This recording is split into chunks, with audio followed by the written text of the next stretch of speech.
आज ट्रम्प साहब कभी कुछ बोलते हैं, कभी कुछ बोलते हैं, पता ही नहीं लग रहा। मुझे लगता है उनको भी अनुलोम विलोम कराना पड़ेगा। हाँ, अभी अमेरिका जा रहा हूँ तो मैं उनको निमंत्रण दूंगा, मैं आता हूँ। लेकिन कहीं ऐसा ना हो कि वीजा ही मुसीबत में पड़ जाए। खैर, ये तो अलग बात है, लेकिन कोई उससे अपने को परवाह नहीं, हम तो समष्टि के लिए जीते हैं।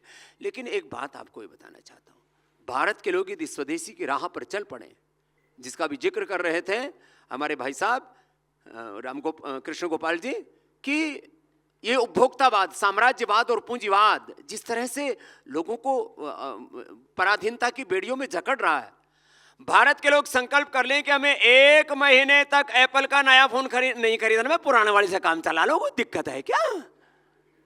1 महीने तक मैकडॉनल्ड में नहीं जाना, 1 महीने तक KFC में नहीं जाना, 1 महीने तक सबवे में नहीं जाना, और तमाम तरह की जो अमेजोन, क्या जरूरत है? जब अमेजोन नहीं था तो काम नहीं चलता था क्या?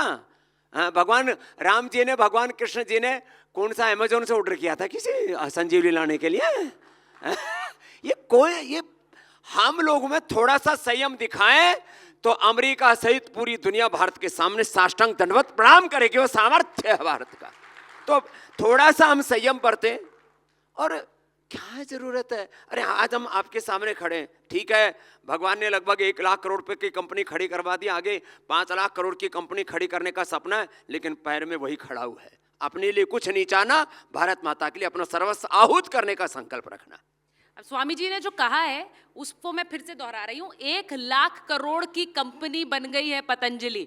अब आप सोचिए, स्वदेशी खून पसीने से और मेहनत से एक उन्होंने जिस तरह की संस्था खड़ी करी।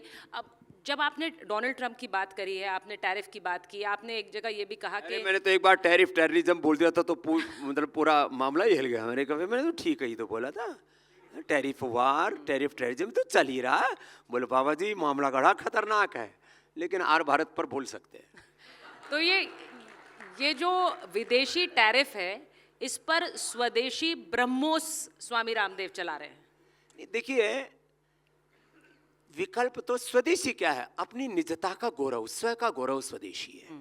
स्वदेशी शिक्षा, स्वदेशी चिकित्सा, स्वदेशी अर्थव्यवस्था, स्वदेशी जीवन पद्धति, और भारत की विरासत है।